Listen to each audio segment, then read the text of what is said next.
Sophie Cluzel, bienvenue. Bonjour. Hier à Avignon, en meeting, Marine Le Pen a moqué la fébrilité du candidat Macron. Est-ce votre impression à la fin de cette première semaine d'entre-deux tours? Non, pas du tout. C'est un candidat en campagne, avant tout. Donc, on disait qu'il faisait pas campagne. Maintenant, il faisait campagne. Je pense qu'il est totalement vraiment sur cette campagne. On est tous avec lui.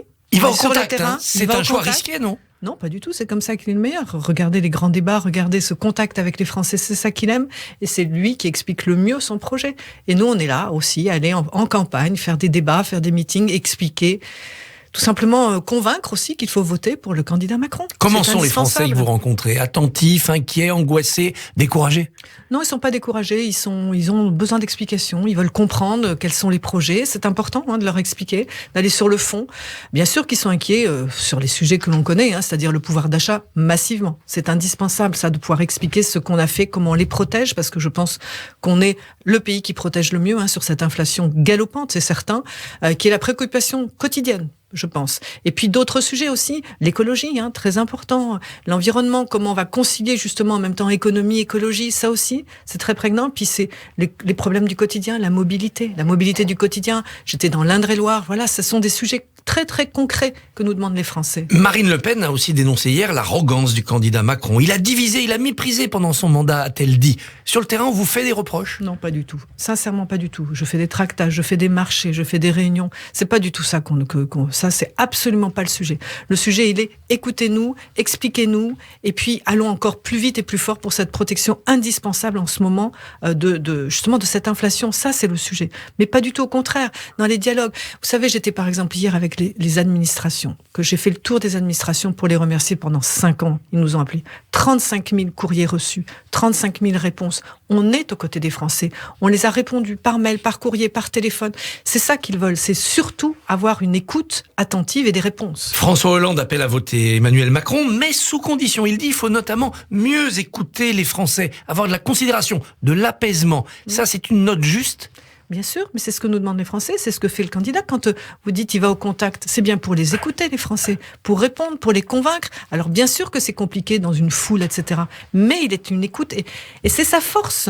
Je dirais, pendant 3 ans, quand on a fait les grands débats, c'est ce qu'il a fait. Il a écouté les élus, il a écouté les Français. Et bien maintenant, c'est encore ce que l'on fait. Et je pense que c'est en effet ce dont les Français ont besoin.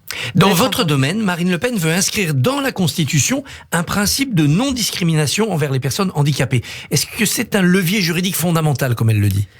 La discrimination est un vrai sujet. La discrimination, et en effet, par exemple, le défenseur des droits note que le handicap est encore une des premières causes de discrimination pour l'emploi. Mais au-delà, et on a agi là-dessus. On a fait la plateforme avec Elisabeth Moreno pour pouvoir que les Français puissent nous signaler les discriminations, parce que ce qui est important, c'est d'agir tout de suite. Donc c'est en territoire, pouvoir avoir les médiateurs des défenseurs des droits avec qui je travaille beaucoup, pour pouvoir répondre à ces discriminations qui sont de tous ordres. Mais qu'est-ce qu'il faut faire pour ça? D'abord, il faut pouvoir donner de la visibilité aux personnes handicapées. Ça, c'est très important et c'est ce sur lequel je me suis vraiment... j'ai travaillé pendant 5 ans là-dessus. On n'a jamais autant parlé du handicap. On a fait la grande campagne nationale. C'est comme ça qu'on fait cesser les préjugés et les regards parfois qui ne sont pas justes sur le potentiel, l'envie des personnes handicapées à vivre comme vous et moi, comme citoyens avant tout. Pas besoin d'un article dans la Constitution. Mais c'est pas ça qui changera les choses. C'est le quotidien. C'est quand on a encore 0,6% de représentation dans les médias. C'est comment on fait parler des personnes handicapées, non pas sur leur handicap, mais sur leurs compétences, sur leurs talents. C'est comme ça qu'on change le regard, concrètement. Marine Le Pen relance aussi ce débat sur inclusion ou établissement spécialisé. Elle dit qu'elle veut maintenir les établissements médico-sociaux, même si, dit-elle, l'inclusion doit rester le maître mot. Est-ce que c'est une philosophie équilibrée ? Il faut de la scolarisation des enfants handicapés avec les autres. Tout commence là. Mais bien sûr. C'était venu dans la polémique du débat avec Éric Zemmour. Dès la crèche même. Et c'est pour ça. Qu'est-ce qu'on a fait? On a fait des bonus crèches pour reconnaître justement qu'il y a plus de temps, que les équipes ont besoin d'un peu plus de temps. Ça commence par la crèche, c'est sur les bancs de l'école. Mais c'est pas une scolarisation sans moyens. On a 3,5 milliards, on a augmenté le budget de 17% sur le handicap durant le quinquennat. Qu'est-ce qu'il a dit Emmanuel Macron? Il nous dit, aujourd'hui, il faut qu'on accompagne ces enfants handicapés beaucoup mieux. Qu'est-ce qu'on propose? 35 heures pour les accompagnants d'élèves en situation de handicap. On est allé déjà très loin pendant le quinquennat, 35% de plus d'accompagnants, ils sont tous en contrat éducation nationale, et maintenant on travaille justement pour améliorer leur salaire, parce qu'en effet, il faut que l'accompagnant puisse aller à l'école, mais aussi au centre de loisirs, qu'on arrête ces ruptures d'accompagnement permanent qu'il y avait pour les enfants. Et puis, il faut qu'on fasse rentrer massivement les professionnels de rééducation dans les écoles, les collèges et les lycées. C'est ce qu'on a commencé à faire et il faut l'accélérer, cette coopération. Qu'est-ce qui vous manque pour les accompagnants ? On manque de volontaires ou on manque d'argent pour les payer ? Non, on a l'argent pour les payer. Et d'ailleurs, on va les payer mieux, puisqu'on va faire des contrats de 35 heures. Mais il faut aussi qu'on fasse tomber les murs, parce qu'on avait l'école de la République et des écoles spécialisées. Moi, j'ai besoin que ces professionnels dans les écoles spécialisées aillent accompagner les enfants. Il nous faut tout simplement avoir aussi plus de professionnels. Donc, on travaille dans les déserts médicaux. Ça, c'est une vraie, dans les déserts ruraux, où il y a un problème de professionnels à trouver, des orthophonistes, des psychomotriciens, des ergothérapeutes. Les parents savent bien ces difficultés-là. Donc, il faut qu'on travaille en même temps sur l'éducation nationale et sur tous ces rééducateurs pour qu'ils bossent ensemble dans les murs de l'école. C'est ça notre objectif. Pour ce qui est du pouvoir d'achat des personnes handicapées, il y a la fameuse AAH, l'allocation adulte handicapé, 903 € selon les calculs de Marine Le Pen. Elle dit qu'elle l'indexera sur l'inflation. Mais c'est fait, Madame Le Pen. 921 € aujourd'hui, dès le 1er avril. Elle est déjà indexée sur l'inflation. Elle a eu 1,8% dès le 1er avril. Mais je rappelle surtout que depuis le début du quinquennat, on l'a augmenté de 100 €. On est passé de 800 à 920 aujourd'hui. C'était une promesse du candidat en 2017, tenue. 2,5 milliards d'investissements pour plus de 1,1 million de personnes qui ont vu leur revalorisation de l'allocation adulte handicapé. Et on veut aller plus loin. Qu'est-ce qui est important ? L'allocation adulte handicapé, c'est quand parfois on est empêché d'aller travailler pour avoir un complément de ressources. Eh bien, nous, on veut que justement ça soit incitatif à aller travailler, garder son allocation un peu plus longtemps quand on a un travail, que ça soit incitatif à la reprise d'emploi. C'est ça que les personnes handicapées veulent, que les portes des entreprises s'ouvrent. Et là, je peux vous dire qu'on a changé la donne en 5 ans. On a fait baisser de 5 points le chômage des personnes handicapées. On a créé, comme les apprentis en situation de handicap, 70% de plus de contrats. Donc il faut qu'on les fasse monter en qualification, d'où l'école inclusive, l'université inclusive aussi, et puis bien sûr les entreprises qui ouvrent leurs portes massivement. Le DUOD, le manifeste inclusion, les entreprises s'engagent. Ça, c'est une réalité parce qu'on a travaillé concrètement avec les acteurs économiques. Pour le calcul de cette allocation, on continue à prendre en compte les revenus du conjoint. On touche moins si son conjoint non handicapé a un bon travail. Alors ça, c'est le principe de toutes nos allocations. RSA, allocation adulte handicapé, à l'ASPA pour les personnes âgées. C'est comme ça qu'est bâti notre système de protection sociale et de solidarité nationale et familiale. Mais c'est trop complexe. Il faut qu'on simplifie les choses. D'où le projet d'Emmanuel Macron de la solidarité à la source, c'est-à-dire pouvoir donner des allocations aux personnes sans qu'elles aient besoin de refaire des dossiers. C'est ce qu'on a fait déjà avec l'allocation adulte handicapé. Droit à vie.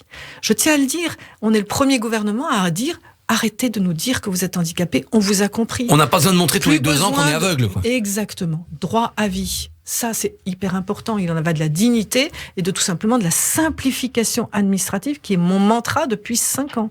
Est-ce que la France ne demeure pas un pays très en retard pour les handicapés mentaux ? Alors, le handicap mental, eh bien, ça fait partie en effet des différents types de handicap. Vous avez raison, 12 millions de personnes avec des situations de handicap très variables. Et il y a à peu près, 5, 6, 7, 10% de personnes qui ont un handicap mental. C'est très variable. On n'est pas en retard. On a justement des établissements spécialisés pour les adultes qui sont très éloignés et qui sont très entavés dans leur compréhension. Mais on a avancé de façon colossale. Regardez par exemple les restaurants qui ouvrent pour embaucher des personnes handicapées mentales, psychiques, trisomiques, autistes. Et qui font de la publicité. Et surtout, qui vivent de leur salaire maintenant. Donc il faut qu'on aille plus loin. Regardez ce qu'on a fait pour leur redonner aussi de la citoyenneté. Droit de vote des personnes majeures protégées sous tutelle. 300 000 personnes qui étaient privées de leur droit de vote au prétexte qu'ils étaient difficilement compréhensible. C'est une révolution qui était très attendue par les parents. Donc voilà, il faut absolument qu'on ait un regard de compétence, de présomption de compétence sur cette différence qui parfois est difficile à comprendre pour les Français, pour les citoyens. Au bout de 5 ans, est-ce que vous ne vous dites pas quand même que quand on est ministre, on peut faire bouger les choses à la marge, mais qu'il y a une inertie administrative contre laquelle on ne peut pas grand-chose ? Non, on a fait beaucoup bouger les lignes. Grâce à l'administration ? Avec l'administration, avec les agences régionales de santé, on a fait des plateformes pour pouvoir diagnostiquer les enfants autistes.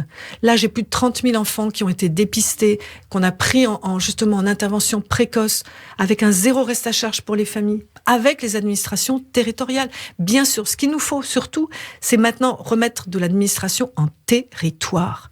Parce que c'est pas du national qu'on va changer les choses, c'est à partir des territoires. Il nous faut des services déconcentrés de l'État, beaucoup plus au service des citoyens. C'est ça que nous demandent les Français. Et c'est ce qu'on est en train de faire. Je vous donne un exemple. Dans le programme d'Emmanuel Macron, il y a un fonds territorial pour accélérer l'accessibilité du quotidien. Les commerces, les écoles, les collèges, les lycées, à la main des préfets. C'est ça que l'on veut.